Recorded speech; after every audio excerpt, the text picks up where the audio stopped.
ನಮಸ್ಕಾರ ಸ್ನೇಹಿತರೆ, ಇವತ್ತಿನ ನನ್ನ ಒಂದು ವಿಷಯ ಅಂತಂದರೆ ಕರೋನಾ ಭೀತಿಯಲ್ಲಿ ಶಿಕ್ಷಣದ ಒಂದು ವರ್ಷ.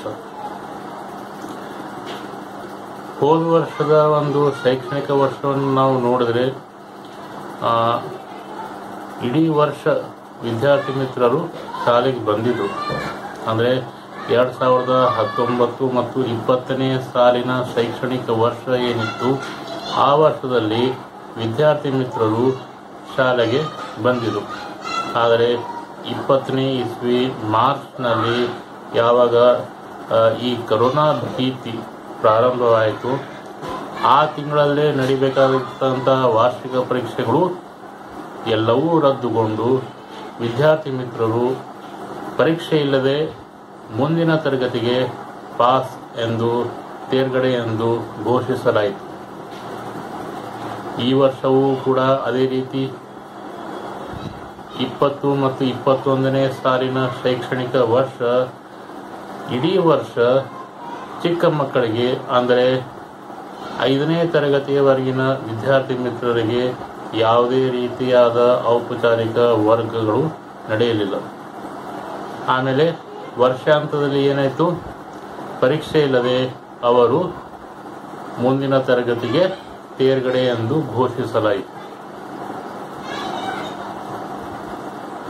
ಹೀಗಾಗಿ ಪರೀಕ್ಷೆಗಳಿಲ್ಲದೆ 2 ಸಲ ಕೂಡ ವಿದ್ಯಾರ್ಥಿ ಮಿತ್ರರು ಮುಂದಿನ ತರಗತಿಗೆ ತೇರ್ಗಡೆಗೊಂಡರು. ಇದರ ಒಂದು ಪರಿಣಾಮದ ಕುರಿತಾಗಿ ನಂತರ ನಾನೇನು ಮಾಡ್ತೀನಿ, ನನ್ನ ವಿಚಾರವನ್ನು ಪ್ರಸ್ತಾಪ ಮಾಡ್ತೀನಿ. 2021ನೇ ಸಾಲಿನಲ್ಲಿ ನಾವೇನು ನೋಡ್ತೀವಿ, ಸಾಂಪ್ರದಾಯಿಕವಾಗಿ ಏನು ವರ್ಗಗಳು ನಡೀಬೇಕು, ನಾವು ಅದನ್ನು ಸೈಂಟಿಫಿಕ್ ಆಗಿ ಆಫ್ಲೈನ್ ಕ್ಲಾಸ್ಗಳನ್ನು ಅಂತ ಕರಿತೀವಿ. ಆಫ್ಲೈನ್ ಕ್ಲಾಸಸ್ ಅವು 2021ನೇ ಸಾಲಿನಲ್ಲಿ ನಡೆಯಲಿಲ್ಲ. ಅದು ತನ್ನದೇ ಆದ ಪರಿಣಾಮವನ್ನು ಬೀರುತ್ತೆ ಅನ್ನೋದು ಕೂಡ ಖಂಡಿತ. ಮುಖ್ಯವಾಗಿ ಈ 2 ವಿಚಾರಗಳು, ಪರೀಕ್ಷೆಗಳಿಲ್ಲದೆ ಪಾಸ್ ಅಂತ ಘೋಷಣೆ ಆಗಿದ್ದು ಮತ್ತು ಸಾಂಪ್ರದಾಯಿಕವಾಗಿ ವರ್ಗಗಳು ನಡೆಯದೇ ಇದ್ದಿದ್ದು, ಕಲಿಕೆಯ ಮೇಲೆ ಯಾವ ರೀತಿ ಪರಿಣಾಮ ಬೀರಬಹುದು ಅನ್ನೋದ್ರ ಬಗ್ಗೆ ನಾನಿಲ್ಲಿ 1-2 ಅಂಶಗಳನ್ನು ಹೇಳಲಿಕ್ಕೆ ಪ್ರಯತ್ನ ಮಾಡ್ತೀನಿ. ಇಲ್ಲಿ ಏನದ, ಮಕ್ಕಳಲ್ಲಿ ಕಲಿಕೆಯ ಒಂದು ಗಂಭೀರತೆ ಅವರಿಗೆ ಅರ್ಥ ಆಗುವುದಿಲ್ಲ. ಕಲಿಕೆಯ ಬಗ್ಗೆ ಆಸಕ್ತಿ ಕಳೆದುಕೊಳ್ಳುವ ಒಂದು ಅವಕಾಶ ಇರುತ್ತೆ. ಯಾಕಂತಂದರೆ ಪರೀಕ್ಷೆನೇ ತಗೊಳ್ಳೋದಿಲ್ಲ. ಪರೀಕ್ಷೆ ತಗೊಳ್ಳಾರ್ದೆ ಈ ವರ್ಗವನ್ನು ನಾವು ಪಾಸ್ ಮಾಡ್ತಾರೆ, ಮುಂದಿನ ವರ್ಗಕ್ಕೆ ನಮಗೆ ಹೋಗಲಿಕ್ಕೆ ಅವಕಾಶ ಕೊಡ್ತಾರೆ, ಮುಂದಿನ ಕ್ಲಾಸಿಗೆ ಹೋಗಲಿಕ್ಕೆ ಅಂಥೇಳಿ ಅವ್ರ ಮನಸ್ಸಿನಲ್ಲಿ ಆಲ್ರೆಡಿ ಕುಳಿತುಬಿಟ್ಟಿದೆ. ಹೀಗಾಗಿ ಅವರು ಓದಲಿಕ್ಕೆ ಹೋಗೋದಿಲ್ಲ. ನಾವು ಎಷ್ಟೇ ಪ್ರಯತ್ನ ಪಟ್ಟರು ಕೂಡ ಅವರು ಓದೋದಿಲ್ಲ. ಬುಕ್ಕನ್ನು ಮುಂದೆ ಹಿಡ್ಕೊಂಡು ಕೂತರು ಕೂಡ ಅವ್ರ ಮನಸ್ಸಿನಲ್ಲಿ ಬೇರೆ ಏನೋ ವಿಚಾರ ಹಾಕೋತಾನೆ ಕೂತಿರ್ತಾರೆ. ಆದ್ರೆ ಆ ಬುಕ್ನಲ್ಲಿ ಏನೋ ಒಂದು ವಿಷಯ ವಸ್ತು ಇದೆ, ಅದರ ಕಡೆ ಅವರಿಗೆ ಗಮನ ಇರೋದಿಲ್ಲ. ಈ ರೀತಿ ಪರಿಣಾಮ ಬೀರೋ ಒಂದು ಅವಕಾಶಗಳು ಹೆಚ್ಚಾಗಿವೆ. ಇಡೀ ವರ್ಷ ವರ್ಗಗಳು ನಡೆಯದೇ ಇದ್ದುದಕ್ಕೆ ಈ ರೀತಿ ಪರಿಣಾಮ ಬೀರೋ ಒಂದು ಅವಕಾಶ ಇದೆ.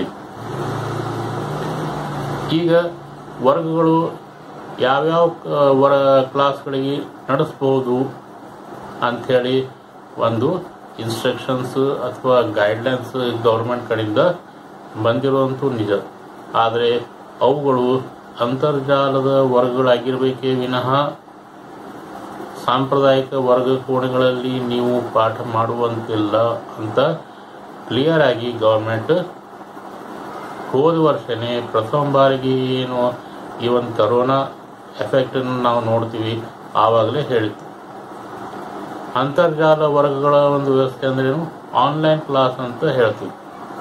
ಆನ್ಲೈನ್ ಕ್ಲಾಸ್ಗಳ ಮೂಲಕ ನೀವೇನದು ವರ್ಗಗಳನ್ನು ನಡೆಸ್ಬೋದು. ವರ್ಚುವಲ್ ಕ್ಲಾಸ್ ಅಂತನೂ ಕೂಡ ನಾವು ಅದನ್ನು ಕರಿತೀವಿ.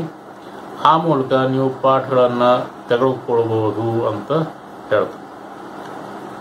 ಹೀಗಾಗಿ ಕಲಿಕಾ ಅವಧಿಗಳನ್ನು ಅಂದ್ರೆ ಪೀರಿಯಡ್ಗಳನ್ನು ಕಡಿಮೆ ಮಾಡೋ ಒಂದು ಅನಿವಾರ್ಯತೆಗೆ ಶಾಲೆ ಬರಬೇಕಾಗಿದೆ. ಯಾವುದೇ ಶಾಲೆ ಇರ್ಬೋದು, ಸರ್ಕಾರಿ ಶಾಲೆಗಳಿರ್ಬೋದು ಅಥವಾ ಖಾಸಗಿ ಶಾಲೆಗಳಿರ್ಬೋದು, ಕಲಿಕಾ ಅವಧಿಗಳನ್ನು ಕಡಿಮೆ ಮಾಡಲೇಬೇಕಾಗಿದೆ. ಸಾಂಪ್ರದಾಯಿಕವಾಗಿ ನಾವೇನು ವರ್ಗಗಳನ್ನು ನಡೆಸ್ತಾ ಇದ್ವಿ, ಅಲ್ಲಿ ಹೆಚ್ಚಿನ ಒಂದು ಅವಧಿಗಳು ನಮಗೆ ಸಿಗ್ತಾ ಇದ್ವು.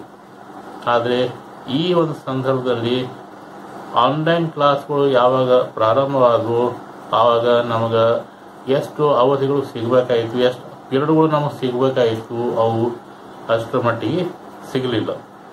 ಇಂಥ ಒಂದು ಸಂದರ್ಭದೊಳಗೆ ನಾವು ಎಲ್ಲ ವಿಷಯಗಳನ್ನು ಕೂಡ ಸರಿಯಾದ ರೀತಿಯಲ್ಲಿ ಮಕ್ಕಳಿಗೆ ತಿಳಿಸ್ಕೊಡ್ಲಿಕ್ಕೆ, ನ್ಯಾಯ ಒದಗಿಸ್ಕೊಡ್ಲಿಕ್ಕೆ ನಮಗೆ ಕಡಿಮೆ ಸಮಯ ಸಿಕ್ತು. ನಮ್ಮ ಸಿಗ್ತಕ್ಕಂಥ ಸಮಯ ಕಡಿಮೆ ಆಯಿತು. ಅಷ್ಟರಲ್ಲಿನೇ ಆ ಒಂದು ವಿಷಯಕ್ಕೆ ವಿದ್ಯಾರ್ಥಿಗಳ ಮಟ್ಟದಲ್ಲಿ ತಿಳಿಸ್ಕೊಡೋ ಒಂದು ಅನಿವಾರ್ಯತೆ ಶಿಕ್ಷಕರಿಗೂ ಕೂಡ ಬಂತು. ಇದು ಒಂದು ವಿಷಯ. ಇನ್ನೊಂದು ಏನು ಅಂತಂದ್ರೆ, ಪಾಠ ಏನೋ ಮಾಡಿದ್ವಿ, ನಮ್ಮ ಪಾಠ ಕೇಳಿದ ಮೇಲೆ ಆಮೇಲೆ ಮತ್ತು ನಮ್ಮ ಪಾಠವನ್ನು ತಿಳಿದುಕೊಂಡ ಮೇಲೆ ನಂತರದ ಅವಧಿಗಳಲ್ಲಿ ವಿದ್ಯಾರ್ಥಿ ಮಿತ್ರರು ಮನೆಯಲ್ಲಿ ಕೂತು ಆ ಪಠ್ಯವನ್ನು ಓದುವ ಒಂದು ಸಂದರ್ಭದಲ್ಲಿ ಏನಾದರೂ ಒಂದು ಸಂದೇಹ ಬಂದರೆ ಅದನ್ನು ಕೇಳ್ಕೊಳ್ಳಿಕ್ಕೆ ಅವಕಾಶ ಇಲ್ಲದಂತಾಯಿತು. 40 ನಿಮಿಷ 45 ನಿಮಿಷದ ಏನೋ ಒಂದು ಅವಧಿ ಇರುತ್ತೋ ಆ ಅವಧಿಯಲ್ಲಿ ನಾವೇನು ಮಾಡ್ತಾ ಇದ್ವಿ ಅಂತಂದರೆ, ಆ ಒಂದು ಪೋರ್ಷನ್ ಕಂಟೆಂಟ್ ಮುಗಿಸ್ಬೇಕು, ಪಾಠ ಅವರಿಗೆ ಎಲ್ಲ ಕಂಟೆಂಟನ್ನ ತಿಳಿಸ್ಕೊಡ್ಬೇಕು ಅನ್ನೋ ಒಂದು ಹುಮ್ಮಸ್ಸಿನಲ್ಲಿ ಸಂದೇಹಗಳ ಕಡೆ ಕೆಲವೊಂದು ಕಾರಣಕ್ಕಾಗಿ ನಾವು ಅವಕಾಶಗಳು ಇರಲಾರ್ದೆ ಇರೋ ಒಂದು ಸಂದರ್ಭಗಳು ಇಲ್ಲಿ ಸೃಷ್ಟಿಯಾದವು. ಆ ಅವಕಾಶಗಳಿಗೆ ಕಡಿಮೆ ಆದವು. ಸಾಂಪ್ರದಾಯಿಕವಾಗಿ ವರ್ಗಗಳು ನಡೀತಾ ಇರಬೇಕಾದ್ರೆ ಶಾಲೆಯಲ್ಲಿ ಬ್ರೇಕ್ ಟೈಮ್ನಲ್ಲಿ ಲಂಚ್ ಬ್ರೇಕ್ ಇರ್ಬೋದು, ಅಥವಾ ಶಾರ್ಟ್ ಬ್ರೇಕ್ ಇರ್ಬೋದು, ಅಥವಾ ಆರ್ಟ್ ಪೀರಿಯಡ್ನಲ್ಲಿ ಅಥವಾ PT ಪೀರಿಯಡ್ನಲ್ಲಿ ಪರ್ಮಿಷನ್ ತಗೊಂಡು ಮಕ್ಕಳೇನಾದರೂ ಮಕ್ಕಳಲ್ಲಿ ಏನೋ ಸಂದೇಹ ಇದೆ ಆ ಪೀರಿಯಡ್ನಲ್ಲಿ ಆ ಟೀಚರ್ದು ಪರ್ಮಿಷನ್ ತಗೊಂಡು ಸ್ಟಾಫ್ ರೂಮಿಗೆ ಬಂದು ಆ ಒಂದು ಪೀರಿಯಡ್ನಲ್ಲಿ ತಮ್ಮ ಸಂದೇಹಗಳನ್ನು ಕ್ಲಾರಿಫೈ ಮಾಡಿಕೊಂಡು ಹೋಗೋ ಒಂದು ಹವ್ಯಾಸ ಇತ್ತು. ಅದು ಸಾಂಪ್ರದಾಯಿಕವಾಗಿ ನಡೆಯತಕ್ಕಂಥ ವರ್ಗಗಳಲ್ಲಿ ರೆಗ್ಯುಲರ್ ಆಗಿ ಏನು ಶಾಲೆಗಳು ನಡೀತಾ ಇದ್ವು ಆ ಒಂದು ಸಂದರ್ಭದಲ್ಲಿ ಆ ರೀತಿ ಮಾಡಲಿಕ್ಕೆ ಅವಕಾಶಗಳು ಇರ್ತಿದ್ವು. ಹೀಗಾಗಿ ಅಲ್ಲಿ ಏನು ಡೌಟ್ ಅಂತ ಅಥವಾ ಸಂದೇಹಗಳಂತ ಇರ್ತಿರಲಿಲ್ಲ. ಆದರೆ ಇಲ್ಲಿ ಆನ್ಲೈನ್ ಕ್ಲಾಸ್ನಲ್ಲಿ ಅವ್ರ ಮನೆಯಲ್ಲಿ ಅವರು, ನಮ್ಮ ಮನೆಯಲ್ಲಿ ನಾವು ಇದ್ದಾಗ ನಾವು ಸಿಗ್ತಕ್ಕಂಥ 40-45 ನಿಮಿಷಗಳ ಒಂದು ಸಮಯ ಏನಿತ್ತು ಅಷ್ಟರಲ್ಲೇ ನಾವು ಪಾಠನೂ ಮಾಡಬೇಕು, ಅವರ ಸಂದೇಹಗಳನ್ನು ಕ್ಲಾರಿಫೈ ಕೂಡ ಮಾಡಬೇಕು. ಇಂಥ ಒಂದು ಸಂದರ್ಭದಲ್ಲಿ ಎಷ್ಟರ ಮಟ್ಟಿಗೆ ನ್ಯಾಯವನ್ನು ಒದಗಿಸ್ಕೊಡ್ಲಿಕ್ಕೆ ಸಾಧ್ಯ ಆಯಿತು ಅಂತ ಅನ್ನೋದು ಕೂಡ ಒಂದು ಪ್ರಶ್ನೆ ನಮ್ಮ ಮುಂದೆ. ಈ ಹೊಸ ಪದ್ಧತಿಯನ್ನು ಅಳವಡಿಸ್ಕೊಳ್ಳಿಕ್ಕೆ ಕೂಡ ನಮಗೆ ಅಥವಾ ನಮಗೆ ಮತ್ತು ವಿದ್ಯಾರ್ಥಿಗಳಿಗೆ ಸಮಯಾವಕಾಶ ಬೇಕಾಯಿತು. ಹಾಗಾಗಿ ಅಲ್ಲಿಯೂ ಕೂಡ ನಮ್ಮ ಸಮಯ ಸ್ವಲ್ಪ ಮಟ್ಟಿಗೆ ವೇಸ್ಟ್ ಆಯಿತು ಅಂತ ನಾವು ಅನ್ಕೋಬಹುದು. ಆಮೇಲೆ ವಿದ್ಯಾರ್ಥಿಗಳಲ್ಲಿ ಕಲಿಕೆಯ ಒಂದು ಮೇಲಿನ ಏಕಾಗ್ರತೆ ಅನ್ನೋದು ಕಡಿಮೆ ಆಯಿತು. ಮೊದಲಿನಲ್ಲಿ ಈ ಆನ್ಲೈನ್ ಹೊಸ ಪದ್ಧತಿ ಬಂದಿದೆ, ಮನೆಯಲ್ಲೇ ಕೂತು ನಾವು ಪಾಠ ಕೇಳಬಹುದು ಅನ್ನೋ ಒಂದು ಹುಮ್ಮಸ್ಸಿನಿಂದ ವಿದ್ಯಾರ್ಥಿಗಳು ಈ ಆನ್ಲೈನ್ ಕ್ಲಾಸ್ಗಳಿಗೆ ಹಾಜರಾತಿಯನ್ನು ತೋರಿಸಿದ್ರೂ ಕೂಡ ಮುಂದೆ ಬಂದ ಹಾಗೆ ಆ ಹಾಜರಾತಿ ಕಡಿಮೆ ಆಯಿತು. ಹಾಜರಾತಿ ಇದ್ರೂ ಕೂಡ ಆಸಕ್ತಿಯುತವಾಗಿ ಆ ಪಾಠಗಳನ್ನು ಕೇಳೋ ಒಂದು ಮನಸ್ಸಿನಲ್ಲಿ ವಿದ್ಯಾರ್ಥಿಗಳು ಇರಲಿಲ್ಲ. ಆಮೇಲೆ ಶಿಕ್ಷಕರ ಮತ್ತು ವಿದ್ಯಾರ್ಥಿಗಳ ನಡುವಿನ ನೇರವಾದ ಸಂಪರ್ಕ ಇಲ್ಲವಾಯಿತು. ಯಾವಾಗ ವಿದ್ಯಾರ್ಥಿ ಮತ್ತು ಶಿಕ್ಷಕರ ಪಾಠ ಮಾಡೋರು ಪಾಠ ಕೇಳೋರು ನಡುವೆ ನೇರವಾದ ಸಂಪರ್ಕ ಯಾವಾಗ ಇರಲ್ಲ, ಆ ಒಂದು ಸಂದರ್ಭದಲ್ಲಿ ಕಲಿಕೆಯ ಮೇಲೆ ಅದು ಗಂಭೀರ ಪ್ರಭಾವವನ್ನು ಬೀರುತ್ತೆ. ನಂತರದಲ್ಲಿ ವರ್ಗಗಳಿಗೆ ಹಾಜರಾಗಲಿಕ್ಕೆ, ಈಗಾಗಲೇ ಹೇಳಿದೆ, ವರ್ಗಗಳಿಗೆ ಹಾಜರಾಗಲಿಕ್ಕೆ ಬರ್ತಾ ಬರ್ತಾ ಅದು ಯಾವ ರೀತಿ ದಿನಗಳು ಕಳೆದ ಹಾಗೆ ವಿದ್ಯಾರ್ಥಿ ಮಿತ್ರರಲ್ಲಿ ಆಸಕ್ತಿ ಕಡಿಮೆ ಆಯಿತು. ಆಸಕ್ತಿ ಕಡಿಮೆ ಆಯಿತು ಅಂತ ಹೇಳಿ ಒಂದು ಕಾರಣವನ್ನು ಕೊಟ್ಟು ಆ ವರ್ಗವನ್ನು ಅವರು ಮಿಸ್ ಮಾಡೋಕ್ಲೇನೂ ಇದ್ದಿದ್ದಿಲ್ಲ. ಅದಕ್ಕೆ ಏನು ಮಾಡಿದರು, ತಮ್ಮದೇ ಆದ ಒಂದು ಕಾರಣಗಳನ್ನು ಸೃಷ್ಟಿ ಮಾಡ್ಕೋತ ಹೋದರು. ಸಾಕಷ್ಟು ಕಾರಣಗಳನ್ನು ಅವರು ಸೃಷ್ಟಿ ಮಾಡಿದರು. ಏನು, ಸರ್ ನಮ್ಮ ಮೊಬೈಲ್ನಲ್ಲಿ ನೆಟ್ವರ್ಕ್ ಪ್ರಾಬ್ಲಮ್ ಇದೆ, ನಮ್ಮ ಲ್ಯಾಪ್ಟಾಪ್ನಲ್ಲಿ ನೆಟ್ವರ್ಕ್ ಪ್ರಾಬ್ಲಮ್ ಇದೆ, ಇಲ್ಲಿ ನೆಟ್ವರ್ಕ್ ಸಿಗ್ತಾ ಇಲ್ಲ, ಹೀಗಾಗಿ ಸ್ಲೋ ನೆಟ್ವರ್ಕ್ ಇದೆ, ಅದಕ್ಕೆ ನನಗೆ ಅಟೆಂಡ್ ಮಾಡ್ಲಿಕ್ಕೆ ಆಗ್ತಾ ಇಲ್ಲ ಅಂತ ಒಂದು ಕಾರಣ. ಸರ್ ನಮ್ಮಲ್ಲಿ ನೆಟ್ವರ್ಕ್ ಸ್ಲೋ ಇದೆ, ಹಾಗಾಗಿ ನಾನು ವಿಡಿಯೋವನ್ನು ಕ್ಲೋಸ್ ಮಾಡ್ತೀನಿ, ಕೇವಲ ಆಡಿಯೋ ಮೂಲ ಓಪನ್ ಇಟ್ಟು ನಿಮ್ಮ ಒಂದು ಲೆಕ್ಚರನ್ನು ಕೇಳ್ತಾ ಇದೀನಿ, ನನಗೇನಾದರೂ ಡೌಟ್ ಇದ್ರೆ ಆವಾಗೇ ನನ್ನ ವಿಚಾರವನ್ನು ಹೇಳ್ತೀನಿ, ನಂದು ಆಡಿಯೋ ಆನ್ ಮಾಡಿ ನಾ ಏನದ ಆ ಡೌಟನ್ನು ಸಂದೇಹವನ್ನು ಕ್ಲಾರಿಫೈ ಮಾಡ್ಕೊಳ್ಳಿಕ್ಕೆ ಪ್ರಯತ್ನ ಮಾಡ್ತೀನಿ ಅಂತ ಹೇಳೋದು. ಆಮೇಲೆ ಏನು ಕೇಳೋದು ಇಲ್ಲ. ವಿಡಿಯೋ ಆಫ್ ಇದ್ದಾಗ, ಅವರ ಒಂದು ವಿಡಿಯೋ ಆಫ್ ಇದ್ದಾಗ ಅವ್ರು ಏನು ಮಾಡ್ತಾ ಇದ್ದಾರೆ, ಮಲ್ಕೊಂಡಿದ್ದಾರೋ ಅಥವಾ ಎಲ್ಲಾದರೂ ಹೋಗಿಬಿಟ್ಟಿದ್ದಾರೋ ಅನ್ನೋದು ನಮಗೆ ಇಲ್ಲಿದ್ದ ಗುರ್ತು ಆಗ್ತಾ ಇರಲಿಲ್ಲ. ಇಂಥ ಒಂದು ಸಮಸ್ಯೆ ನಮಗೆ ಸಿಗ್ತಾ ಇದೆ. ಆಮೇಲೆ ನಾವು ಏನು ಹೇಳಿದ್ರು ಕೂಡ, ಸರ್ ನಿಮ್ದೊಂದು ಧ್ವನಿ ನಮಗೆ ಕ್ಲಿಯರಾಗಿ ಕೇಳಿಸ್ತಾ ಇಲ್ಲ ಅನ್ನೋದು ಒಂದು ವಿಚಾರ ಅವರು ವ್ಯಕ್ತಪಡಿಸ್ತಾ ಇದ್ರು. ನಾವೇನಾದರೂ ಪ್ರಶ್ನೆ ಕೇಳಿದ್ರೆ, ಸರ್ ನಿಮ್ಮ ಮಾತುಗಳು ನಮ್ಗೆ ಕೇಳಿಸ್ತಾ ಇಲ್ಲ ಅಂತ ಅಂದ್ಬಿಡೋದು. ನಿಜವಾಗ್ಲೂ ಕೇಳಿಸ್ತಾ ಇದೆಯಾ ಅಥವಾ ಕೇಳಿಸ್ತಾ ಇಲ್ವಾ ಯಾರಿಗೆ ಗೊತ್ತು, ಕೇಳಿಸ್ತಾ ಇಲ್ಲ ಅಂತ ಅಂದ್ಬಿಡೋದು. ಹೀಗಾಗಿ ಇಂಥದ್ದೊಂದು ಕೂಡ ಸಮಸ್ಯೆ ನಾವು ಎದುರಿಸ್ಬೇಕಾಯಿತು. ಹಾಗಾಗಿ ಈ ಎಲ್ಲ ತಾಂತ್ರಿಕ ಸಮಸ್ಯೆಗಳು ನಾವು ಇಡೀ ಈ ಒಂದು ವರ್ಷ ನಾವು ಅನುಭವಿಸ್ಬೇಕಾಯಿತು.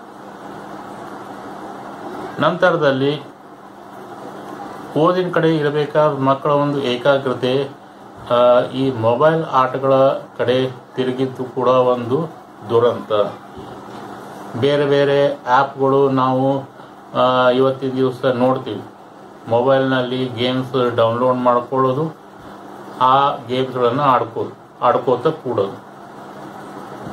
ಸರ್ ನಮ್ಮಲ್ಲಿ ನೆಟ್ವರ್ಕ್ ಇಲ್ಲ, ಹೀಗಾಗಿ ನನಗೆ ಕ್ಲಾಸ್ ಅಟೆಂಡ್ ಮಾಡಲಿಕ್ಕೆ ಸಾಧ್ಯ ಆಗ್ತಾ ಇಲ್ಲ ಅಂತ ಹೇಳಿ ಆ ಕ್ಲಾಸ್ ಅಟೆಂಡ್ ಮಾಡೋದ್ರಿಂದ ತಪ್ಪಿಸ್ಕೊಳ್ಳೋದು, ಒಂದು ರೂಮ್ನಲ್ಲಿ ಹೋಗಿ ಕೂತು ಯಾವುದಾದ್ರೂ ಒಂದು ಮೊಬೈಲ್ ಆಟನ ಆಡ್ಕೋತ ಕೂಡೋದು. ಈ ರೀತಿಯ ಒಂದು ಹವ್ಯಾಸ ವಿದ್ಯಾರ್ಥಿ ಮಿತ್ರರಲ್ಲಿ ಬೆಳೀತು. ಇದು ಈ ಒಂದು ವ್ಯವಸ್ಥೆ ಏನದಲ್ಲ, ಇದು ಮಕ್ಕಳಲ್ಲಿ ಆಲಸ್ಯತನವನ್ನು ಕೂಡ ಬೆಳೆಸ್ತು. ಅದು ಕೂಡ ಒಂದು ದುರಂತನೆ. ಆಮೇಲೆ ಈ ಮಕ್ಕಳು ಏನು ಮಾಡ್ತಾ ಇದ್ದಾರೆ, ತಮಗೆ ಪಾಠ ಹೇಳ್ತಕ್ಕಂಥ ಶಿಕ್ಷಕರಿಗೂ, ಆಮೇಲೆ ತಮ್ಮ ಪಾಲಕರಿಗೂ, ಆಮೇಲೆ ತಮ್ಮ ಶಾಲೆಗೂ, ಆಮೇಲೆ ಕೊನೆಗೆ ತಮ್ಮ ಕಲಿಕೆಗೆ ತಾವೇನೆ ಮೋಸ ಮಾಡಿಕೊಳ್ತಕ್ಕಂಥ ಒಂದು ಪ್ರವೃತ್ತಿಯನ್ನು ಬೆಳೆಸ್ಕೊಂಡಿದ್ದಾರೆ. ಮೋಸ ಮಾಡ್ತಕ್ಕಂಥ ಪ್ರವೃತ್ತಿಯನ್ನು ಅವರು ಬೆಳೆಸ್ಕೊಂಡು ಬಿಟ್ಟಿದ್ದಾರೆ. ಯಾಕಂತಂದರೆ ಅವರಿಗೆ ಓದಿನಲ್ಲಿ ಆಸಕ್ತಿ ಈ ಒಂದು ವರ್ಷದಲ್ಲಿ ಸ್ವಲ್ಪ ಮಟ್ಟಿಗೆ ಪೂರ್ತಿಯಾಗಿ ಕಡಿಮೆ ಆಗಿದೆ ಅಂತ ನಾನೇನು ಹೇಳೋದಿಲ್ಲ. ಆದರೆ ಕೆಲವೊಬ್ಬರಲ್ಲಿ ಅರ್ಧದಷ್ಟು 60%, 70%ನಷ್ಟು ಕಡಿಮೆ ಆಗಿದೆ. ಕೆಲವೊಬ್ಬರು ಒಳ್ಳೆ ವಿದ್ಯಾರ್ಥಿಗಳಿದ್ದಾರೆ, ಅವರಲ್ಲಿ ಓದುವ ಮನಸ್ಸು ಕೂಡ ಇದೆ. ಅಂಥವರಲ್ಲಿ ಒಂದು 10-20% ಆದರೂ ಕೂಡ ಓದಿನ ಕಡೆ ಆಲಸ್ಯತನ ಹುಟ್ಟಿದೆ ಅಂತ ಹೇಳ್ಬೋದು. ಆಮೇಲೆ ಇದರ ಒಂದು ಪರಿಣಾಮ ಎಲ್ಲಿ ಹೋಗಿ ಮುಟ್ಟುತ್ತೋ ಅದ್ರ ಬಗ್ಗೆ ಈಗಲೇ ಕೂಡ ಒಂದು ಜಜ್ಮೆಂಟ್, ಈಗಲೇ ಕೂಡ ಒಂದು ನಿರ್ಣಯವನ್ನು ಕೊಡಲಿಕ್ಕೆ ಸಾಧ್ಯ ಆಗೋದಿಲ್ಲ. ಯಾಕಂತಂದರೆ ಇದು ಲಾಂಗ್ ಲೈಫ್, ದೂರದಿಂದ ಇಲ್ಲೇ ಕೂತು ನಾವು ಭವಿಷ್ಯವನ್ನು ಕಾಣೋದು ಅಷ್ಟರ ಮಟ್ಟಿಗೆ ಯಾವುದೇ ರೀತಿಯಿಂದ ಕೂಡ ಸಾಧ್ಯ ಆಗೋದಿಲ್ಲ. ಕಲಿಕೆ ಮೇಲೆ ಇಷ್ಟೆಲ್ಲ ನಾವು ಪ್ರಭಾವಗಳನ್ನು ನಾವು ನೋಡ್ತೀವಿ. ಇನ್ನೊಂದು ವಿಚಾರ ನಾವು ಏನು ಇದರಲ್ಲಿ ಕಾಣುತ್ತೀವಿ ಅಂತಂದರೆ, ಶಿಕ್ಷಕರಲ್ಲಿ ಒಂದು ಹೊಸ ಬೆಳವಣಿಗೆಯನ್ನು ನಾವು ನೋಡ್ತೀವಿ. ಶಿಕ್ಷಕರ ಒಂದು ಪ್ರೊಫೆಷನ್ನಲ್ಲಿ, ಶಿಕ್ಷಕರ ಒಂದು ವೃತ್ತಿಯ ಜೀವನದಲ್ಲಿ ಒಂದು ಹೊಸ ಬೆಳವಣಿಗೆಯನ್ನು ನಾವು ಇವತ್ತಿನ ದಿವಸ ನೋಡ್ತೀವಿ. ಅದು ಒಳ್ಳೆಯ ಬೆಳವಣಿಗೆಯನ್ನೇ ನೋಡ್ತೀವಿ. ಕಲಿಕೆಯ ಮೇಲೆ ಇಷ್ಟು ಹೊತ್ತು ನಾವು ಕೂಡ ಕೆಲವೊಂದು ದುಷ್ಪರಿಣಾಮಗಳನ್ನು ನಾವು ನೋಡಿದರೂ ಕೂಡ ಶಿಕ್ಷಕರ ಒಂದು ವೃತ್ತಿ ಜೀವನದಲ್ಲಿ ಏನು ಬದಲಾವಣೆಗಳಾದವು ಅದ್ರ ಕಡೆ ಒಂದು ಲಕ್ಷ್ಯವನ್ನು ನಾವು ನೋಡ್ಬೋದು. ಶಿಕ್ಷಕರಲ್ಲಿ ತಂತ್ರಜ್ಞಾನದ ಕುರಿತಾದ ಒಂದು ಅರಿವು ಇಲ್ಲಿ ಈ ಒಂದು ವರ್ಷ ನಮಗೆ ಕಲಿಸ್ಕೊಡ್ತದೆ. ಅರಿವು ನಮ್ಮಲ್ಲಿ ಮೂಡ್ತು ಅಂತ ಹೇಳ್ಬೋದು. ಸಾಕಷ್ಟು ರೀತಿಯಿಂದ ನಾವು ತಂತ್ರಜ್ಞಾನದಲ್ಲಿ ಏನೇನು ವಿಚಾರಗಳಿರುತ್ತೆ ಅದು ತಿಳ್ಕೋ ಒಂದು ಪ್ರಯತ್ನವನ್ನು ನಾವು ಮಾಡಿದ್ವಿ. ಸಾಕಷ್ಟು ಅಂಶಗಳನ್ನು ನಾವು ತಿಳ್ಕೊಂಡ್ವಿ, ಅದನ್ನು ನಮ್ಮ ಒಂದು ವೃತ್ತಿ ಜೀವನದಲ್ಲಿ ಅಳವಡಿಸ್ಕೊಂಡ್ವಿ ಕೂಡ. ಈ ಝೂಮ್ ಆ್ಯಪ್ ಅಂತ ಹೇಳಿ ಅಥವಾ ಗೂಗಲ್ ಮೀಟ್ ಅಥವಾ ಜಿಯೋ ಮೀಟ್ ಇಂಥ ಕೆಲವೊಂದು ಆ್ಯಪ್ಗಳ ಬಗ್ಗೆ ನಾವು ಪರಿಚಯ ಆಗಿದ್ದೇ ಈ ಒಂದು ವರ್ಷದಲ್ಲಿ.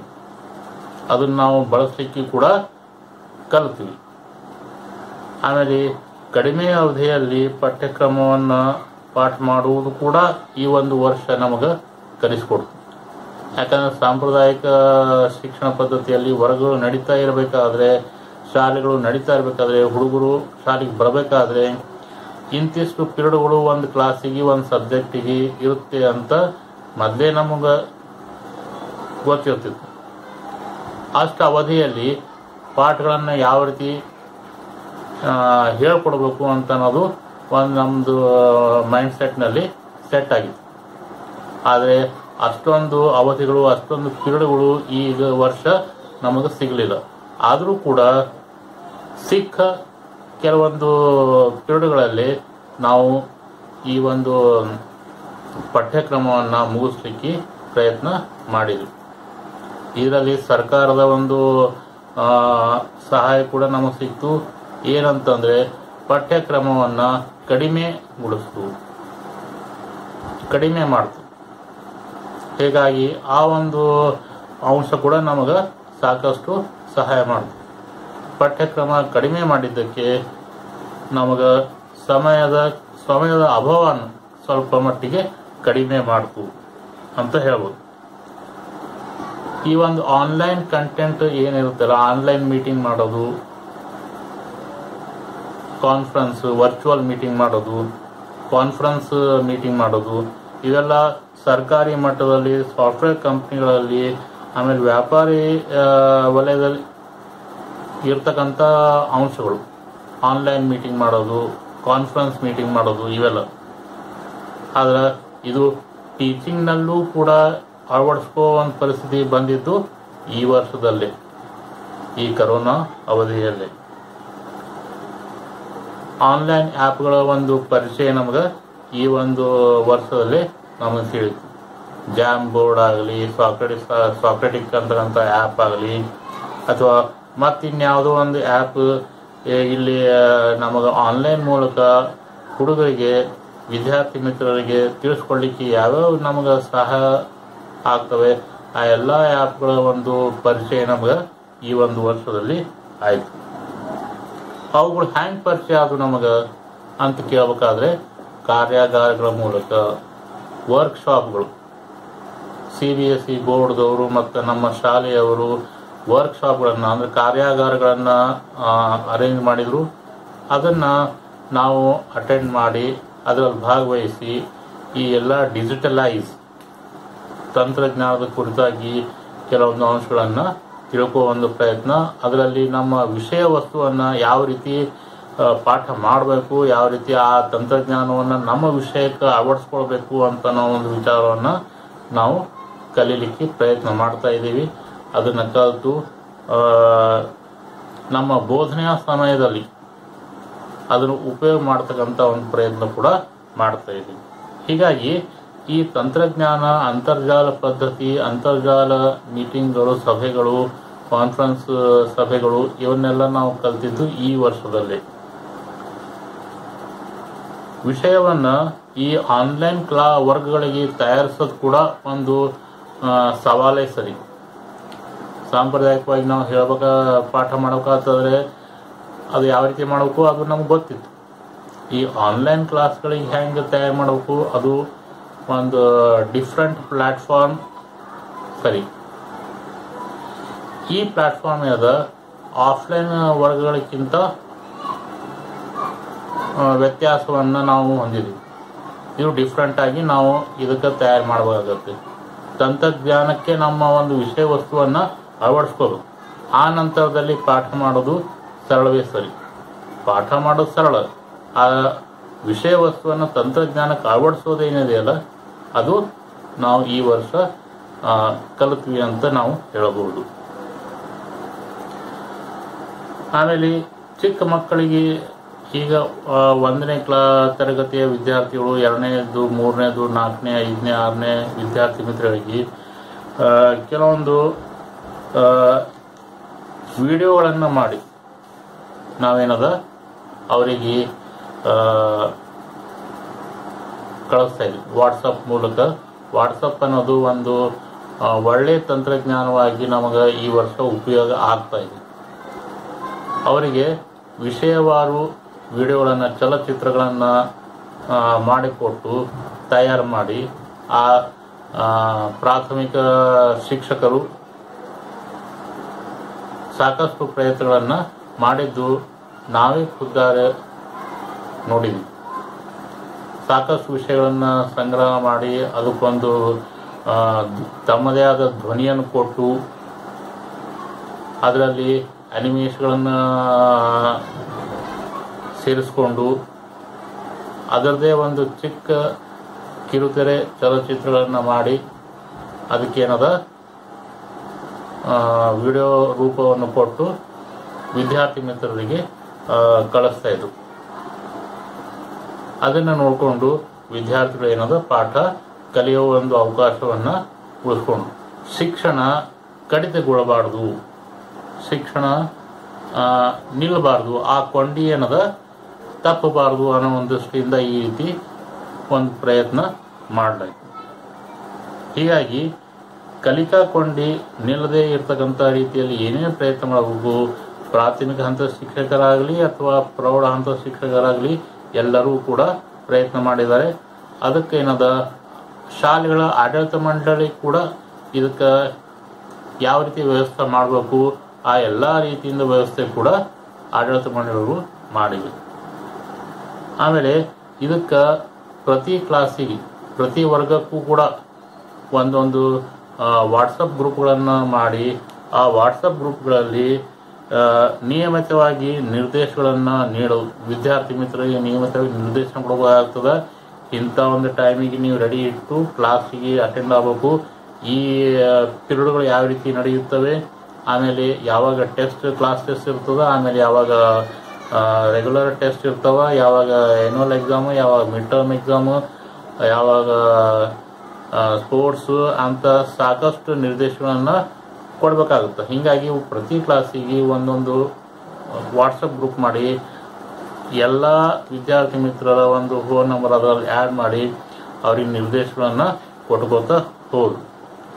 ಆ ನಿರ್ದೇಶನಗಳ ಜೊತೆಗೆ ಏನು ಓದಬೇಕು, ಎಷ್ಟು ಓದಬೇಕು ಅನ್ನೋದು ಕೂಡ ಅರಿವು ಮೂಡಿಸೋ ಒಂದು ಪ್ರಯತ್ನ ಆ ಗ್ರೂಪ್ಗಳ ಮೂಲಕ ಮಾಡಿತು. ಅಂದ್ರೆ ಎಕ್ಸಾಮಿಗೆ ಏನೇನು ಓದಬೇಕು, ಏನೇನು ಓದಬಾರ್ದು ಅಂತ ಕೂಡ ಅಲ್ಲಿ ತಿಳಿಸ್ಕೊಡ್ಲಾಯ್ತು. ಅದಾದ್ಮೇಲೆ ಮಕ್ಕಳ ಕುರಿತಾಗಿ ಪಾಲಕರಿಗೆ ಏನೇನು ಒಂದು ಮಾಹಿತಿ ಒದಗಿಸ್ಬೇಕು ಆ ವಾಟ್ಸಪ್ ಗ್ರೂಪ್ಗಳ ಮೇಲೆನೆ ಒದಗಿಸ್ಲಿಕ್ಕೆ ಪ್ರಯತ್ನ ಮಾಡಲಾಯಿತು. ಅದ್ರ ಜೊತೆಗೇನೆ ಶಿಕ್ಷಕರ ಸಲುವಾಗಿ ಕೂಡ ವಾಟ್ಸಪ್ನಲ್ಲಿ ಒಂದು ಗ್ರೂಪನ್ನು ಪ್ರಾರಂಭ ಮಾಡಿ ನಾವೇ ಒಂದು ಚರ್ಚೆಯನ್ನು ಪ್ರಾರಂಭ ಮಾಡಿ ಯಾವ ರೀತಿ ಪಾಠ ಮಾಡಬೇಕು, ಯಾವ ರೀತಿ ವಿದ್ಯಾರ್ಥಿ ಮಿತ್ರರಿಗೆ ಈ ಶೈಕ್ಷಣಿಕ ಕೊಂಡಿ ತಪ್ಪಲಾರ್ದಂಗೆ ಮಾಡಬೇಕು ಅಂತ ವಿವಿಧ ರೀತಿಯಲ್ಲಿ ಚರ್ಚೆ ಮಾಡಿ ನಾವೇನು ಮಾಡ್ತಿದ್ವಿ, ನಮ್ಮೊಳಗೆ ವಿಷಯಗಳನ್ನು ಶೇರ್ ಮಾಡಿಕೊಂಡು ಇಂಪ್ರೂವ್ಮೆಂಟ್ ಮಾಡೋ ಸಲುವಾಗಿ ಪ್ರಯತ್ನ ಮಾಡ್ತಾ ಇದ್ವಿ. ಈ ವಾರ್ಷಿಕ ಯೋಜನೆಗಳಂತ ಒಂದು ಶಾಲೆಯಲ್ಲಿ ವಾರ್ಷಿಕ ಪಟ್ಟಿಯನ್ನು ನಾವು ಸ್ಟಾರ್ಟ್ ಮಾಡಿರ್ತೀವಿ. ವರ್ಗಗಳನ್ನು ತಗೊಳ್ಳೋದು, ಪರೀಕ್ಷೆಗಳನ್ನು ನಡೆಸೋದು, ದೈಹಿಕ ಬೆಳವಣಿಗೆಯಾಗಿ ಕ್ರೀಡೆಯನ್ನು ಆಡಿಸೋದು, ಆಮೇಲೆ ಯಾವ ರೀತಿ ಸಮಾಜದಲ್ಲಿ ಬದಬೇಕು, ಆಮೇಲೆ ಬದುಕನ್ನು ಹ್ಯಾಂಗೆ ನಡೆಸಬೇಕು, ಅದ್ರ ಬಗ್ಗೆ ಮಾರಲ್ ಎಜುಕೇಶನ್ ಕೊಡೋದು, ಅದ್ರ ಜೊತೆಗೆ ಈ ಕಲ್ಚರ್ ಅಂದ್ರೆ ಏನು ಅದು ತಿಳಿಸ್ಕೊಡ್ಲಿಕ್ಕೆ ಕಲ್ಚರಲ್ ಆಕ್ಟಿವಿಟೀಸ್ ಇಂಥ ಎಲ್ಲ ಕೆಲವೊಂದು ಚಟುವಟಿಕೆಗಳನ್ನ ನಾವು ಮಾಡಿಸ್ತಾ ಇರ್ತೀವಿ. ಅಂತ ಚಟುವಟಿಕೆಗಳು ಕ್ರೀಡೆಗಳ ಸಂಬಂಧಪಟ್ಟಂಗೆ ಮತ್ತು ಸಾಂಸ್ಕೃತಿಕ ಕಾರ್ಯಕ್ರಮಗಳನ್ನ ಕುರಿತಾಗಿ ಕೂಡ ಏನ್ ಚಟುವಟಿಕೆಗಳು ಇರ್ತಾ ಇದ್ವು ಅಂತ ಚಟುವಟಿಕೆಗಳನ್ನ ಸಹಿತ ನಾವು ಈ ಒಂದು ವರ್ಷದಲ್ಲಿ ಆನ್ಲೈನ್ ಮೂಲಕನೇ ನಡೆಸುವ ಒಂದು ಪರಿಸ್ಥಿತಿ ಬಂದಿತ್ತು. ಆನ್ಲೈನ್ ಮೂಲಕ ಶಾಲಾ ಕ್ರೀಡೋತ್ಸವವನ್ನ ಮತ್ತು ಸಾಂಸ್ಕೃತಿಕ ಕಾರ್ಯಕ್ರಮವನ್ನು ನಡೆಸುವ ಒಂದು ಪ್ರಯತ್ನವನ್ನ ನಾವಿಲ್ಲಿ ಮಾಡಿದ್ವಿ. ಈ ಒಂದು ಸಂದರ್ಭದೊಳಗ ಆನ್ಲೈನ್ ನಲ್ಲಿಯೇ ನಾವು ಲಿಖಿತ ಪರೀಕ್ಷೆಗಳನ್ನಾಗ್ಲಿ ನಾವು ತಗೊಬಂದು ಪ್ರಯತ್ನವನ್ನ ನಾವು ಮಾಡಿದ್ವಿ. ಜೊತೆಗೆ ಗೂಗಲ್ ಫಾರ್ಮ್ಸ್ ಅಂತ ಒಂದು ಅಂಶವನ್ನು ಉಪಯೋಗ ಮಾಡಿಕೊಂಡು ಆ ಒಂದು ಆ್ಯಪ್ ಅನ್ನು ಉಪಯೋಗ ಮಾಡಿಕೊಂಡು ಈಗ ಕಾಂಪಿಟೇಟಿವ್ ಎಕ್ಸಾಮಿನೇಷನ್ಸ್ ನಡೀತವೆ. ಆ ಕಾಂಪಿಟೇಟಿವ್ ಎಕ್ಸಾಮಿನೇಷನ್ ನಲ್ಲಿ ಒಂದು ಫಾರ್ಮ್ ಅನ್ನ ಗೂಗಲ್ ನಲ್ಲಿ ಅಪ್ಲೋಡ್ ಮಾಡಿ ಅಭ್ಯರ್ಥಿಗಳಿಗೆ ಯಾರಿಗೆ ಜಾಬ್ ಅಪ್ಲೈ ಮಾಡಿರ್ತಾರೆ ಆ ಎಲ್ಲ ಅಭ್ಯರ್ಥಿಗಳಿಗೆ ಆನ್ಲೈನ್ ಆಗಿನೇ ಟೆಸ್ಟ್ ತಗೊಳ್ತಾರೆ. ಅದೇ ರೀತಿ ಇಲ್ಲಿ ನಾವು ಒಂದು ಎಕ್ಸಾಂಪಲ್ ನಾವು ಪರೀಕ್ಷೆ ಮಾಡಿದ್ವಿ. ಗೂಗಲ್ ಫಾರ್ಮ್ಗಳ ಮೂಲಕ ಅದೇ ರೀತಿ ಆನ್ಲೈನ್ ಟೆಸ್ಟ್ಗಳನ್ನ ಅಟೆಂಡ್ ಮಾಡೋ ಒಂದು ಹವ್ಯಾಸವನ್ನ ವಿದ್ಯಾರ್ಥಿ ಮಿತ್ರರಿಗೆ ನಾವು ಹಾಕಿಕೊಟ್ವಿ. ಆನ್ಲೈನ್ ಟೆಸ್ಟ್ ಅನ್ನು ಕೂಡ ವಿದ್ಯಾರ್ಥಿಗಳು ಅಟೆಂಡ್ ಮಾಡಿದ್ರು. ಇದ್ರ ಜೊತೆಗೆ ಏನೇ ಒಂದು ರೆಕಾರ್ಡ್ ಮಾಡೋದಿದ್ರು ಕೂಡ ಆನ್ಲೈನ್ ಆಗಿ ರೆಕಾರ್ಡ್ ಮಾಡ್ತಕ್ಕಂಥ ಒಂದು ಅಭ್ಯಾಸವನ್ನು ನಾವು ಈ ಒಂದು ವರ್ಷದಲ್ಲಿ ಹಾಕಿಕೊಂಡ್ವಿ. ಅದಕ್ಕೇನಂತಂದ್ರ ಕ್ಲಾಸ್ ವರ್ಕ್ ಆಗಲಿ, ಹೋಮ್ವರ್ಕ್ ಆಗಲಿ, ಸಬ್ಜೆಕ್ಟ್ ಎನ್ರಿಚ್ಮೆಂಟ್ ಆಕ್ಟಿವಿಟಿಗಳನ್ನ ಆಗಲಿ, ಆಮೇಲೆ ಉತ್ತರ ಪತ್ರಿಕೆಗಳನ್ನ ತಿದ್ದೋದಾಗ್ಲಿ ಎಲ್ಲವನ್ನು ಕೂಡ ಆನ್ಲೈನ್ ಮೂಲಕನೇ ತಿದ್ದೋ ಒಂದು ಹವ್ಯಾಸವನ್ನ ಹಾಕಿಕೊಂಡ್ವಿ ಈ ಸಲ. ಆಮೇಲೆ ಅಂಕಪಟ್ಟಿಯನ್ನ ತಯಾರು ಮಾಡೋದು ಕೂಡ ಆನ್ಲೈನ್ ಆಗಿ ಅಂಕಪಟ್ಟಿಯನ್ನು ತಯಾರು ಮಾಡೋದನ್ನ ರೂಢಿ ಮಾಡ್ಕೊಂಡ್ವಿ. ಆಮೇಲೆ ಇದಕ್ಕೆಲ್ಲ ಒಂದು ಸಾಕ್ಷ್ಯ ಅಂತ ಹೇಳಿ ನಾವು ದಾಖಲಿಸಬೇಕಾಗುತ್ತೆ ಶಾಲಾ ಮಟ್ಟದಲ್ಲಿ. ಯಾಕಂದ್ರೆ ಸರ್ಕಾರದವರು ಯಾವಾಗಾದ್ರೂ ಇದು ಏನೇನ್ ಮಾಡಿದ್ರಿ ಅಂತ ಹೇಳಿ ಕೇಳಿದಾಗ ನಾವೇನದ ಆ ಸಾಕ್ಷಿಗಳನ್ನ ಒದಗಿಸಿಕೊಡ್ಬೇಕಾಗ್ತದೆ, ಸರ್ಕಾರಕ್ಕೆ ತೋರಿಸ್ಕೊಡ್ಬೇಕಾಗ್ತದೆ. ನಮ್ಮಲ್ಲಿ ಇಷ್ಟು ಕಾರ್ಯಕ್ರಮಗಳನ್ನ ಹಮ್ಮಿಕೊಂಡ್ವಿ, ಈ ರೀತಿ ಶಿಕ್ಷಣವನ್ನ ನಾವು ಕೊಡ್ಲಿಕ್ಕೆ ಪ್ರಯತ್ನ ಪಟ್ವಿ ಅಂತ ಹೇಳಿ ಸಾಕ್ಷಿಗಳನ್ನ ಒದಗಿಸ್ಕೊಡ್ಬೇಕಾಗ್ತದೆ. ಹೀಗಾಗಿ ಅದನ್ನು ಕೂಡ ನಾವು ದಾಖಲಿಸ್ಕೋಬೇಕು. ಇಲ್ಲಿ ಕೆಲವೊಂದು ವಿಚಾರಗಳನ್ನ ನಾವು ಅತ್ಯವಶ್ಯಕವಾಗಿ ಗಮನಿಸಬೇಕಾಗಿದ್ದು ಏನಂತಂದ್ರ ಈ ಅಂತರ್ಜಾಲ ವರ್ಗಗಳ ದುರುಪಯೋಗ ಕೂಡ ಕೆಲವು ಜನ ಮಾಡಿಕೊಂಡ್ರು. ವರ್ಗಗಳ ಮಧ್ಯದಲ್ಲಿ ಏನಾದರೂ ಒಂದು ಸೌಂಡ್ ಎಫೆಕ್ಟ್ ಬಿಟ್ಬಿಡೋದು, ಅದು ಇಡೀ ವರ್ಗದ ಮೇಲೆ ಬಹಳಷ್ಟು ದುಷ್ಪರಿಣಾಮ ಬೀರ್ತು. ಹೀಗಾಗಿ ಅಂತ ಒಂದು ಚಟಕ್ಕೆ ನಾವೇನದ ಈಡಾಗದೇನೆ ನಾವು ಸಾಕಷ್ಟು ಎಚ್ಚರವನ್ನ ವಹಿಸಬೇಕು ಅಂತ ನನ್ನೊಂದು ಅನಿಸಿಕೆ. ಹೀಗಾಗಿ ಈ ಒಂದು ಕಡೆ ನಾವು ಲಕ್ಷ್ಯ ಕೊಡಬೇಕು. ಶಿಕ್ಷಕರು, ಶಾಲಾ ಆಡಳಿತ ಮಂಡಳಿ, ಪಾಲಕರು ಈ ಒಂದು ನಿಟ್ಟಿನಲ್ಲಿ ಸಾಕಷ್ಟು ಎಚ್ಚರಿಕೆಯನ್ನ, ಸಾಕಷ್ಟು ಜವಾಬ್ದಾರಿಯನ್ನ ನಾವು ತೆಗೆದುಕೊಳ್ಬೇಕಾಗುತ್ತೆ ಅಂತ ನಾವಿಲ್ಲಿ ಹೇಳಬೇಕು. ಇಂಥ ಒಂದು ಸಂದರ್ಭದಲ್ಲಿ ಶಾಲಾ ಆಡಳಿತ ಮಂಡಳಿ, ಶಿಕ್ಷಕರು ಮತ್ತು ಪಾಲಕರ ನಡುವೆ ಒಂದು ಸರಿಯಾದ ರೀತಿಯಾದ ಸಂವಹನ, ಕಮ್ಯುನಿಕೇಶನ್ ಅನ್ನೋದು ನಡೆಯಬೇಕು. ಇದರಿಂದ ವಿದ್ಯಾರ್ಥಿಗಳ ಒಂದು ಶಿಕ್ಷಣದ ಗುಣಮಟ್ಟ ಕಾಪಾಡಿಕೊಳ್ಳಿಕ್ಕೆ ಸಾಧ್ಯ ಆಗುತ್ತೆ. ಈ ಸರ್ಕಾರಿ ಶಾಲೆಗಳು ಮತ್ತು ಕೊರೋನಾ ಎಫೆಕ್ಟ್ ಅನ್ನೋದು ಕೂಡ ಒಂದು ರುಚಿಕರವಾದ ಅಂಶಗಳನ್ನ ನಾವು ಇಲ್ಲಿ ನೋಡ್ತೀವಿ. ದುರಾದೃಷ್ಟವಶಾತ್ ಅದನ್ನ ರುಚಿಕರ ಅನ್ನೋದು ಕೂಡ ಇಲ್ಲಿ ತಪ್ಪಾಗುತ್ತೆ. ಯಾಕೆಂದ್ರೆ ಸಾಕಷ್ಟು ಪೇಪರ್ಗಳಲ್ಲಿ ಅಥವಾ ಬೇರೆ ಬೇರೆ ಮಾಧ್ಯಮಗಳಲ್ಲಿ ನಾವು ಏನು ನೋಡ್ಲಿಕ್ಕೆ ಸಿಕ್ತು ಅಂತಂದ್ರೆ, ಕೆಲವು ಶಿಕ್ಷಕರು ತಮ್ಮ ಜೀವವನ್ನ ಕಳೆದುಕೊಂಡ್ರು ಅಂತ ಹೇಳಿ ಒಂದು ಅಂಶಗಳನ್ನು ಕೂಡ ನಾವು ಪೇಪರ್ನಲ್ಲಿ ಓದಿದ್ವಿ. ಈ ವಿದ್ಯಾಗಮ ಅಂತ ಹೇಳಿ ಬೇರೆ ಬೇರೆ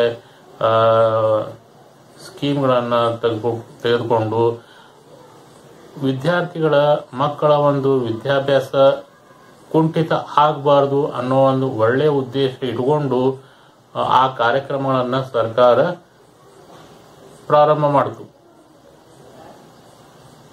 ಆದರೆ ನಂತರದಲ್ಲಿ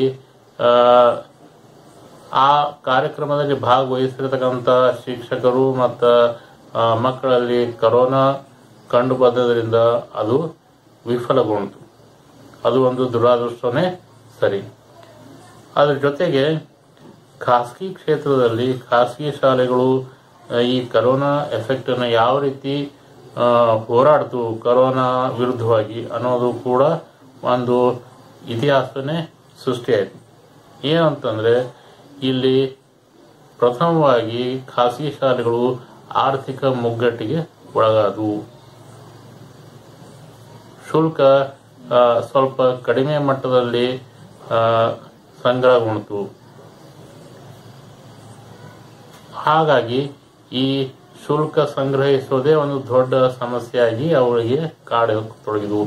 ಕೆಲವೊಂದು ಶಾಲೆಗಳು ಮುಚ್ಚುವ ಪರಿಸ್ಥಿತಿಯಲ್ಲಿ ಕೂಡ ಈ ಮಟ್ಟದಲ್ಲಿ ತಲುಪಿವೆ ಅಂತ ನಾನು ಹೇಳಬಹುದು. ಹಾಗಾಗಿ ಆ ಆರ್ಥಿಕ ಮುಗ್ಗಟ್ಟಿನಿಂದ ಹೊರಗೆ ಬರಬೇಕಾದ್ರೆ ಏನೇನು ಮಾಡಬೇಕು, ಆ ಎಲ್ಲ ಪ್ರಯತ್ನಗಳನ್ನ ಶಾಲೆಗಳು ಮಾಡಿದ್ರು ಕೂಡ ಹೆಚ್ಚಿಂದು ಲಾಭದಾಯಕವಾಗಿ ಕಂಡು ಬಂದಿಲ್ಲ ಅಂತಾನೆ ಹೇಳ್ಬೋದು. ಖರ್ಚು ಎಷ್ಟಿರುತ್ತೆ ಅಷ್ಟಾದರೂ ಇಲ್ಲಿ ಶುಲ್ಕ ಸಂಗ್ರಹವಾದರೆ ಸಾಕು ಅನ್ನೋಷ್ಟರ ಮಟ್ಟಿಗೆ ಒಂದು ಅಭಿಪ್ರಾಯ ಶಾಲಾ ಆಡಳಿತ ಮಂಡಲದಲ್ಲಿ ನಡೀತಾ ಇದೆ ಅಂತ ನಾವು ಹೇಳಬಹುದು. ಹಾಗಾಗಿ ಈ ಆರ್ಥಿಕ ಪರಿಸ್ಥಿತಿ ಸುಧಾರಿಸಲಿಕ್ಕೆ ಏನೇನು ಪ್ರಯತ್ನ ಮಾಡಬೇಕು ಆ ಪ್ರಯತ್ನ ನಾವಿಲ್ಲಿ ಮಾಡಬೇಕಾಗುತ್ತೆ.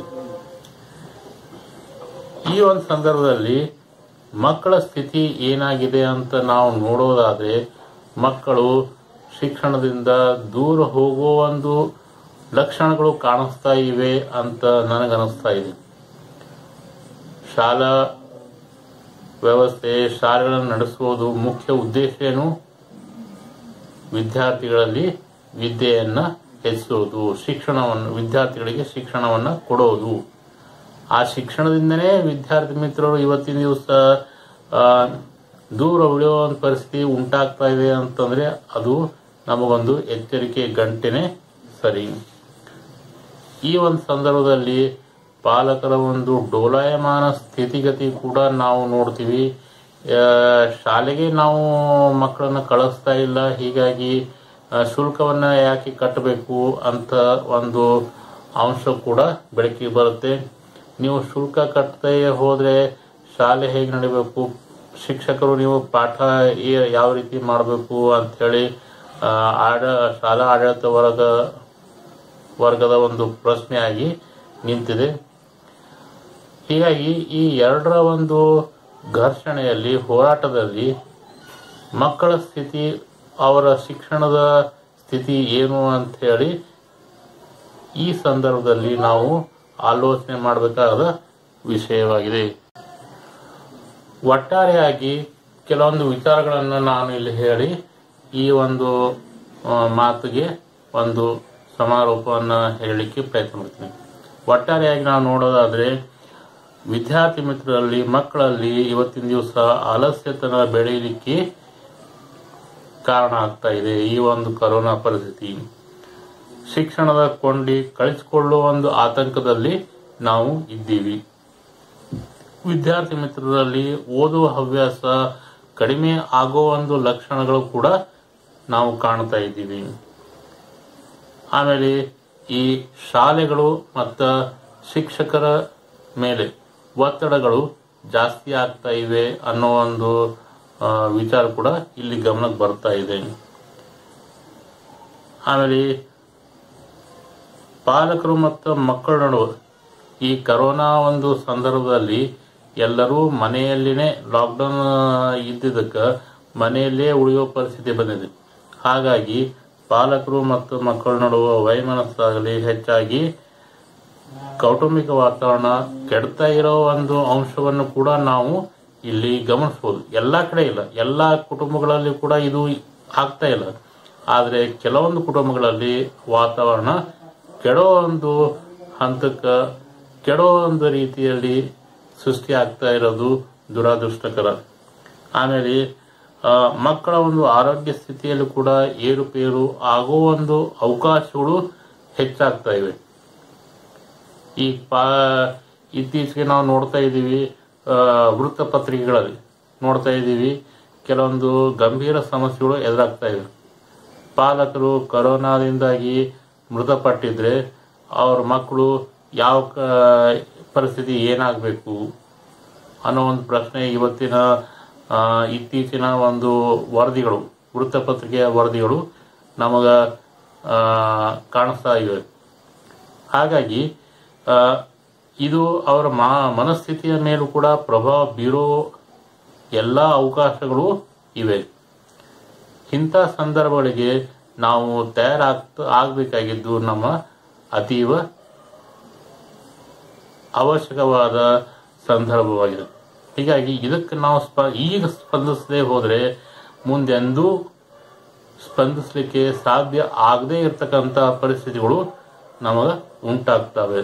ಹಾಗಾಗಿ ತುರ್ತಾಗಿ ಮಕ್ಕಳ ಶಿಕ್ಷಣದ ಕುರಿತಾಗಿ, ಮಕ್ಕಳ ಆರೋಗ್ಯದ ಕುರಿತಾಗಿ, ನಮ್ಮ ಆರೋಗ್ಯದ ಕುರಿತಾಗಿ ತುರ್ತಾಗಿ ಆಲೋಚಿಸಬೇಕಾದ ಒಂದು ಸಂದರ್ಭ ಈಗ ನಾವು ಬಂದು ನಿಂತಿದ್ದೀವಿ. ಈಗ ಅವಶ್ಯಕವಾಗಿ ಆ ನಿಟ್ಟಿನಲ್ಲಿ ನಾವು ವಿಚಾರ ಮಾಡಬೇಕಾದ ಒಂದು ಅನಿವಾರ್ಯತೆ ನಮ್ಮಲ್ಲಿ ಇದೆ. ಇದನ್ನ ಹೇಳಿ ನನ್ನ ಮಾತುಗಳನ್ನು ಮುಗಿಸ್ತಾ ಇದ್ದೀನಿ. ಇಷ್ಟ ಆದರೆ ನಿಮ್ಮದೊಂದು ಲೈಕ್ ಕೊಡಿ, ಇದನ್ನ ಶೇರ್ ಮಾಡಬಹುದು. ಧನ್ಯವಾದಗಳು.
free of cost. Free access to all the live classes and content, grades 1 to 12 and other core courses.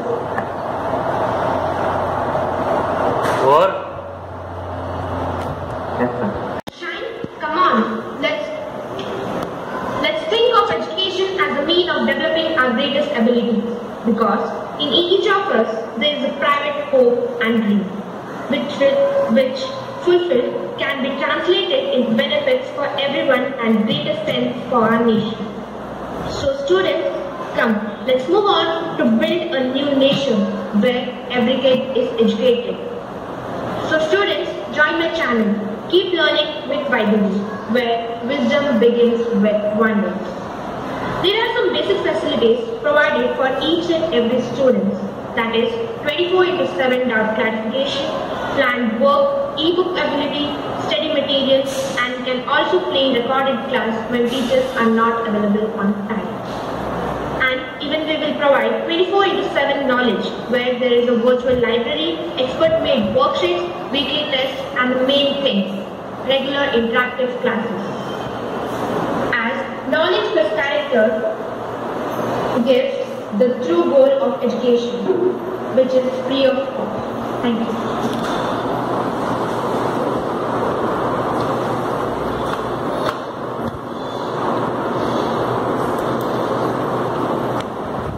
Thank you. Start. Yes, sir. Good morning, everyone. Are you worried about your children's education? Then you can, in this digital world, you can approach to the online coaching center. That is, Grow More Masters. In this, you can download this app for the 7th to 10th class. Apart from the studies, you can learn and analyze the situation of the life. Download quickly, learn more, and grow more. Thank you.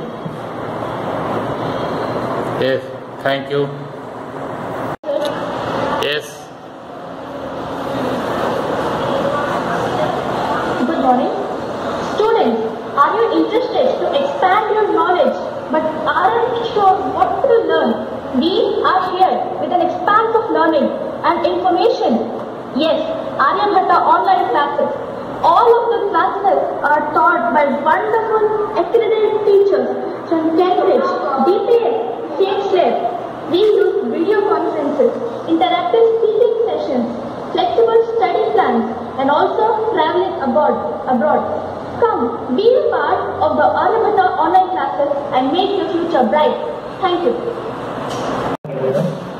Presenting you the most durable and smoothest pen of ink now available in the market, which is in both gel and ballpoint at ₹20. Thank you. Do you know what changed so much during this pandemic? The world has shifted from physical to remote and virtual environment. The recent survey has found that screen time is up more than 500 times due to pandemic. Do you wonder why I am saying this? We are presenting smart innovations to help sustain your eyes in this virtual world, that is blue light blocking glasses. These glasses protect you from harmful blue light wavelengths that destroy the eye strength, causes headache and other major problems to the one who works in front of computer constantly. It is now talking about properties. It is lightweight, easy to handle and comfortable. The customized one add a style to your looks. Now about price, it doesn't want more than your eye. See great, look great, be safe. Thank you.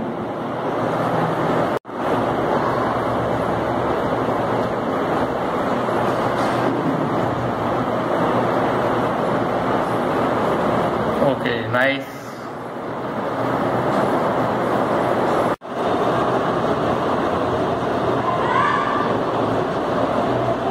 Start.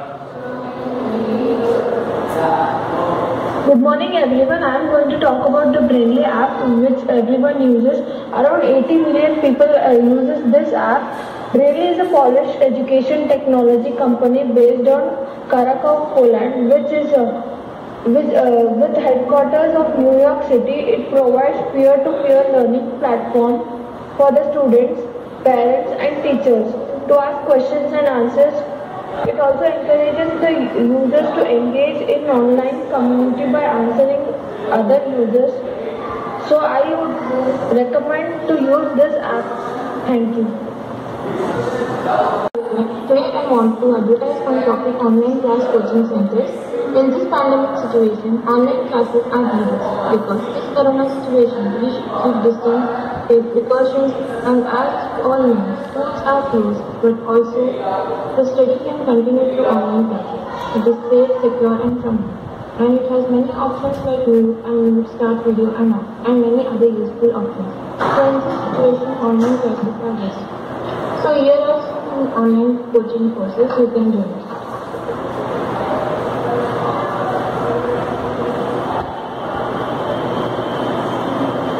Okay. Finish. In the coaching class, when I'm a learner and I'm a student. In this coaching, I learned how to win with grace but lose, but never lose face. I learned that victory is best shared and sorrows are well left. I learned how to ride the highs. I learned how to ride the lows. Every day, every class, it has taught me to carry the weight of billion budding dreams. This is not just an online coaching class. This is not just an online coaching class. It's a reminder to never stop learning. Keep learning with unique unique life. This is Sania here encouraging you to join the class. I hope you will surely learn something innovative, new and better. Have a memorable day with lots of love. Thank you.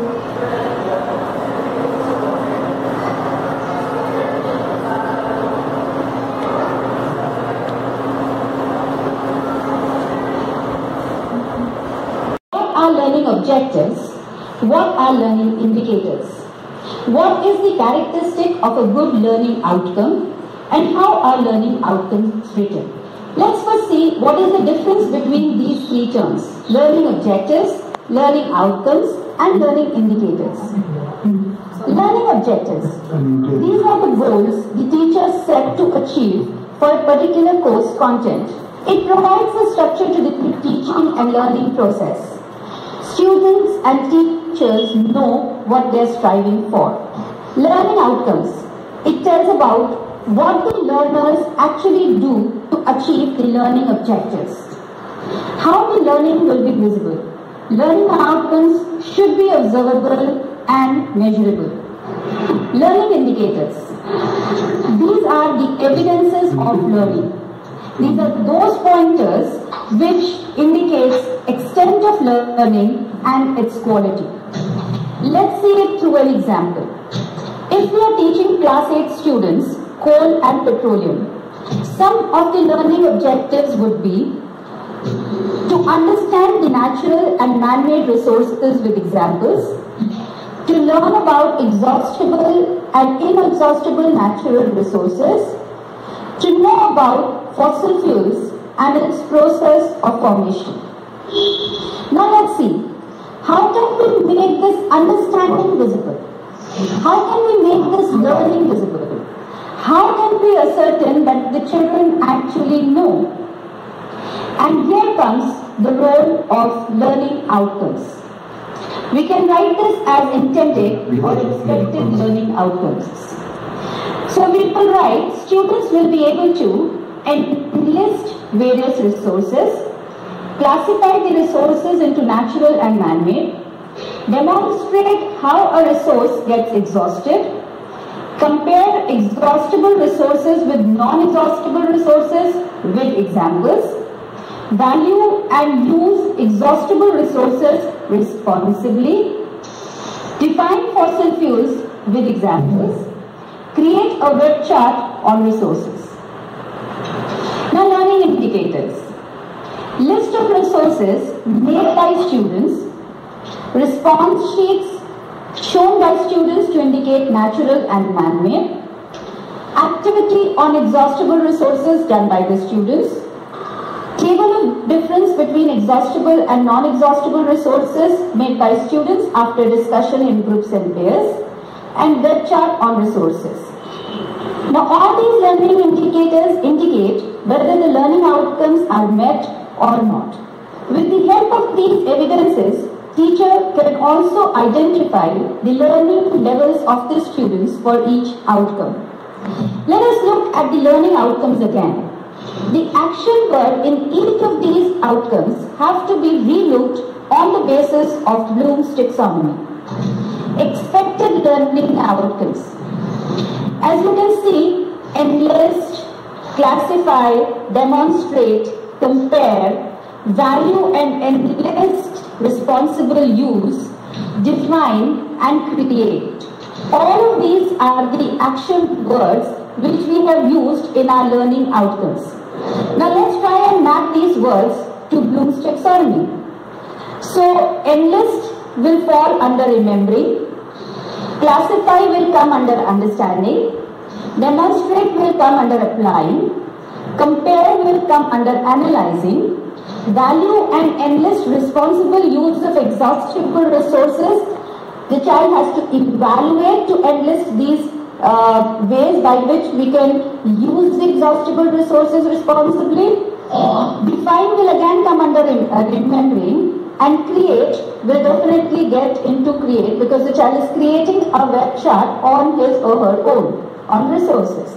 So you can see that all of these learning outcomes are properly matched to the Bloom's taxonomy. It is also important to note here that the higher order thinking skills are built on lower level thinking skills.